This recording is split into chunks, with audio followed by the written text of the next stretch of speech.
Okay, so for these topics, we're going to discuss about endoplasmic reticulums, and we should know that there are two forms of endoplasmic reticulum, or two types of endoplasmic reticulum, namely rough endoplasmic reticulum, which short we write RVR, and smooth endoplasmic reticulum, in short we write as SER. So if you look at the rough ER and the smooth ER, they are single membrane bound organelles. Okay, they are single membrane bound organelles. So how we can differentiate between these two kinds of endoplasmic reticulum? So we need to know that actually for the ER, rough ER, actually they are interconnected flattened sacs. Are you clear? Interconnected flattened sac. So it's something like a bag, but this bag, they are interconnected. Are you clear? They are interconnected. Okay. But for the smooth ER, okay, they are branching tubule, interconnected branching tubule. Okay. So two ways we can differentiate two of them. Okay. So first, we look at whether they are interconnected, interconnected sac or they are interconnected tubule. So if you look at the structure now, you realize that this one look like a bag. This one look like a tubule. So can you label them now? Identify them based on the first differences, the first difference. Okay. So interconnected bag, interconnected sacs, and interconnected tubules. Okay, so please do your label now. 1 minute. Okay, so again, I summarize here. You need to know rough ER and smooth ER in terms of the structure. So first, rough ER, I repeat again here, they are interconnected sacs. And then for smooth ER, they are interconnected tubule. First way. Second way to differentiate them, for the rough ER, you can see that the presence of the ribosome on the surface of the rough ER, but at the smooth ER, you won't see any ribosome. Okay. So come back to our notes here. So interconnected flattened sac, this one is for the RER, branching tubule for the smooth ER. Okay, so this flattened sac, also known as cisternate in some books, okay, also called as cisternate. Okay, write down. Okay, in some books they use a term cisternate. So in CAIE exam, we can use both, either cisternate or flattened sac. Okay,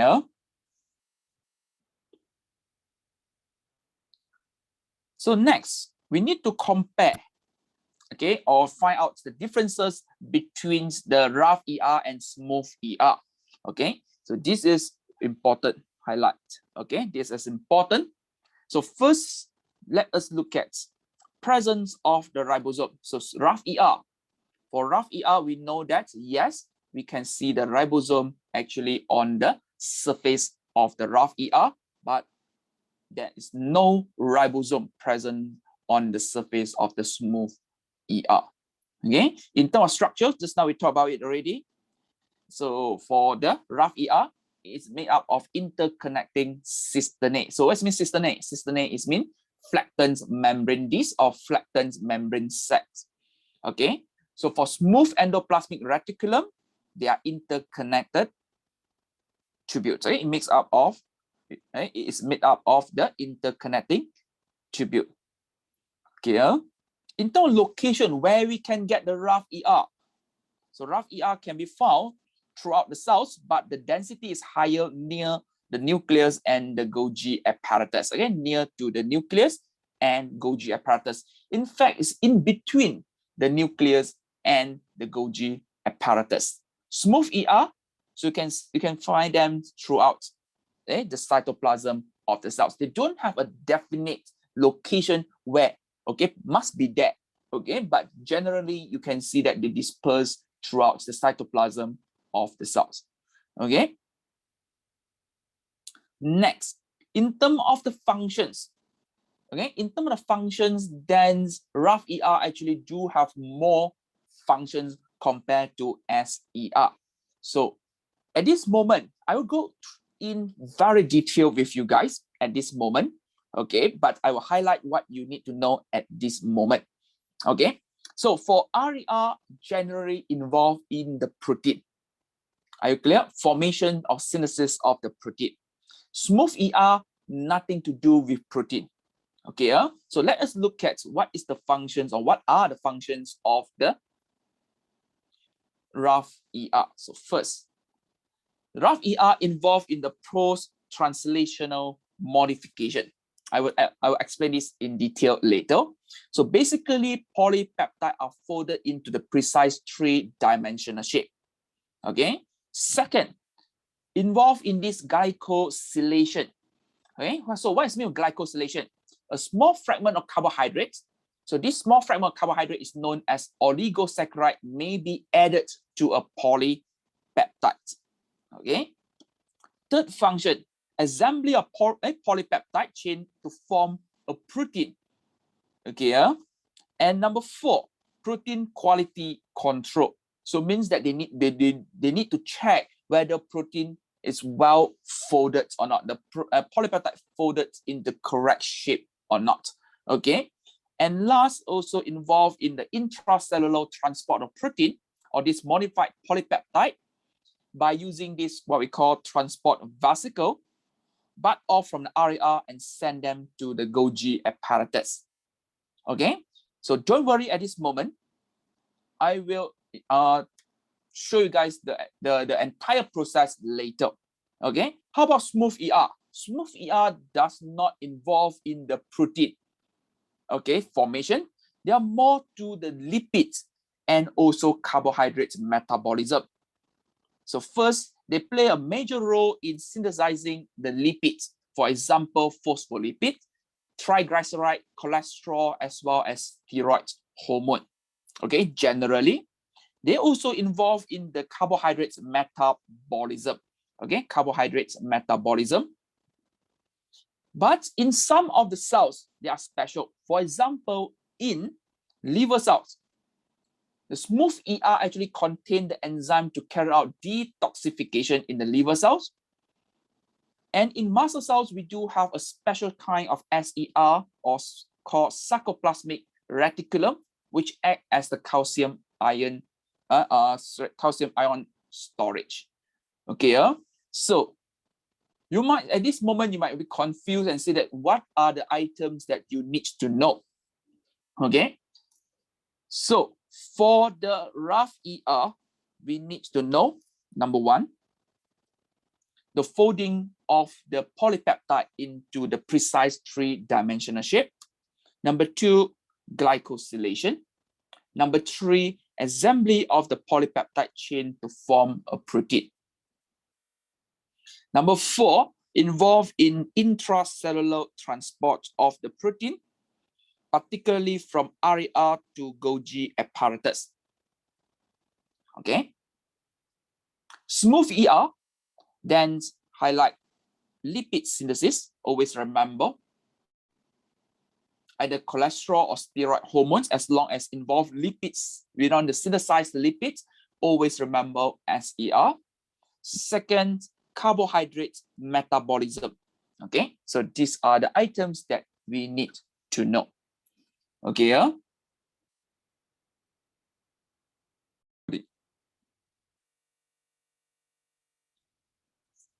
okay, now let us look at the RER, rough endoplasmic reticulum.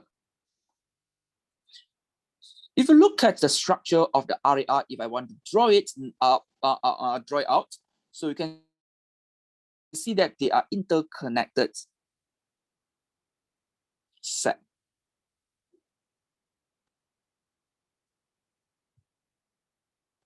Okay, they are interconnected set. So this is the membrane. So if I write it down, this is the membrane of RER. So it's a single membrane, single layer of membrane. Okay, so On the surface of the RER, we always can find the ribosome.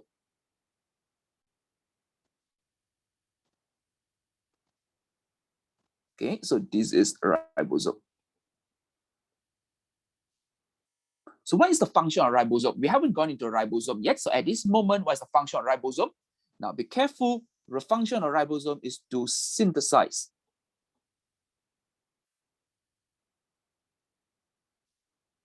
Okay, highlight the words polypeptide, not protein.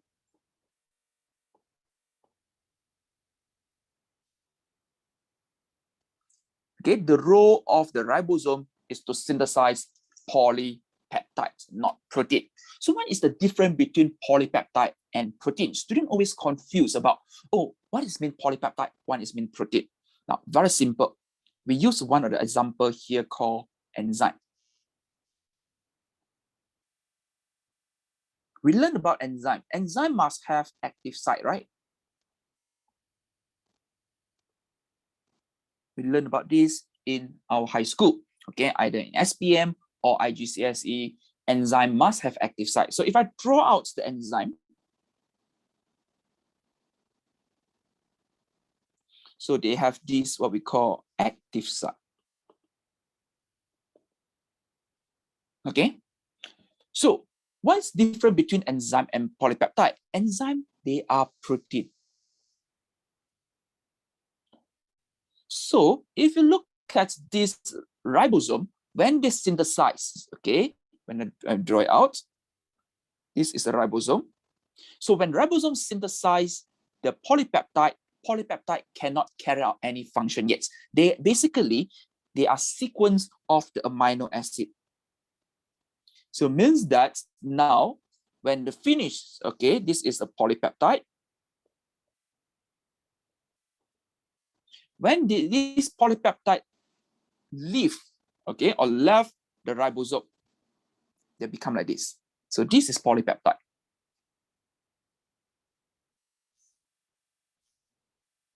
And you know that polypeptide now this polypeptide has no active site at all because they are linear, something as I say like linear, okay, non-folded, unfolded yet at this moment. So can they carry out a function?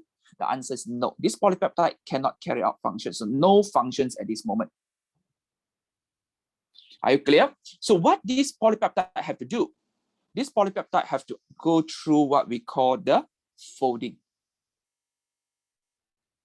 And what they fold? They fold, okay, folding process to make them into a very precise three-dimensional shape. We fold them.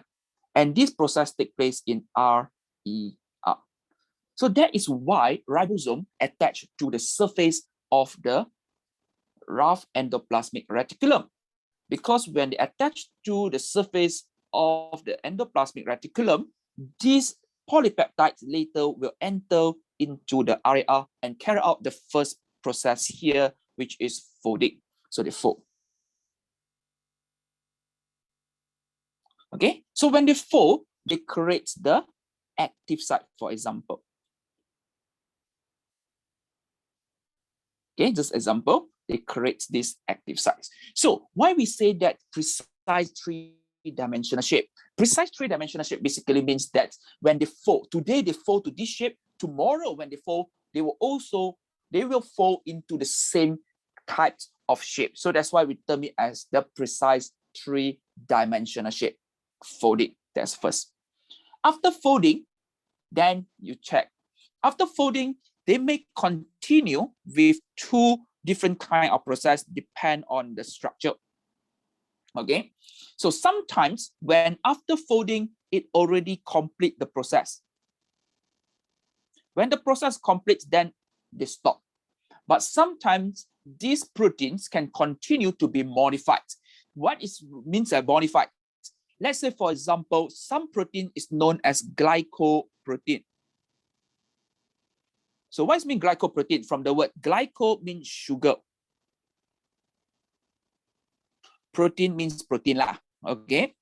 Now what actually happened here is we want to add a small fragment or short fragment of sugar onto this protein. Let's say, for example, in this case,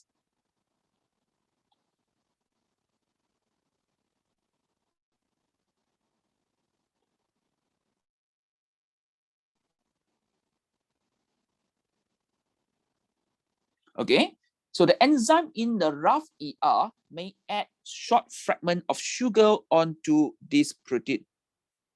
Okay, some sugar complex. Can you see that? Short fragment only, but not very long. Okay, so this part, okay, is a carbohydrate, a short fragment of sugar or carbohydrates onto this protein. So the structure of this protein now is known as the glycoprotein. Are you clear? It's a glycoprotein. You add the short fragments of the sugar to make it a glycoprotein. For example, we're going to learn the mucin, the components of the mucus. For example, we're going to learn antibody. Antibody also is a form of glycoprotein. Okay, now, some proteins require more than one polypeptide. So it means that we need to add at least two polypeptides together to form a complete protein.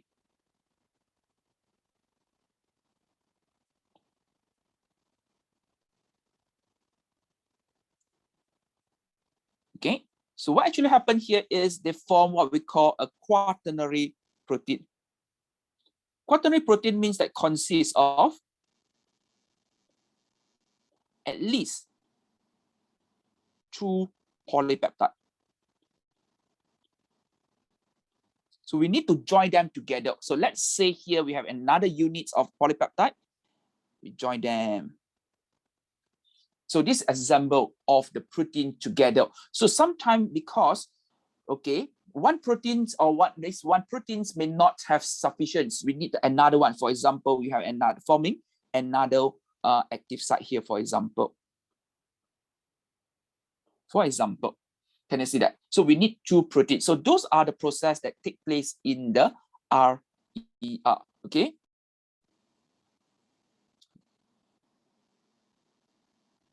Can you see that? So this protein is known as quaternary protein. Where we're going to learn this one in detail when we come to the biological molecule. Okay, so I repeat again here. Ribosome synthesize polypeptide, and polypeptide have these polypeptides, they do not have any function yet unless we carry out the folding. So how we fold them? We fold them in the RER. Okay, so when they fold into a very precise three-dimensional shape. So some of protein, when some of these polypeptide, when finished, okay, when they finish or complete the folding process, they can function already. So if they can function, then it's good. Are you clear? It's good. But sometimes the protein still cannot function yet. The folded polypeptide, they still cannot function yet. We need to add a short fragment of the sugar onto this protein. So the process is known as glycosylation, okay, to form a glycoprotein. For example, the glycoprotein that we are going to learn in our syllabus 2 here, mucin, a major component of our mucus. Second, we're going to learn about this in antibody, which is glycoprotein. Okay, or we want to join more than one polypeptide together, at least two polypeptides joined together to form a quaternary protein.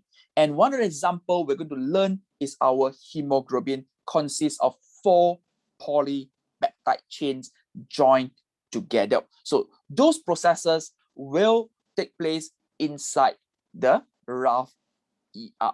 Are you clear? So if you need this, you can take a photo or screenshot of this diagram. Okay, so once they have done already this process, then one very important functions of the RER now start to pack them into a vesicle, transport them to another organelles known as Golgi apparatus, which we're going to learn this tomorrow, okay, or next lesson. So we pack this protein into a transport vesicle.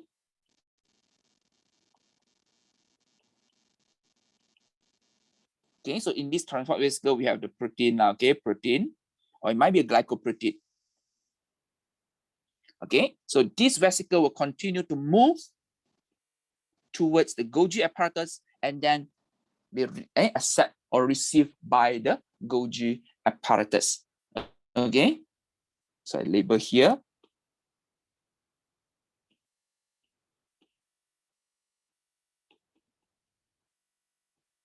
Golgi apparatus. So this is the entire process now.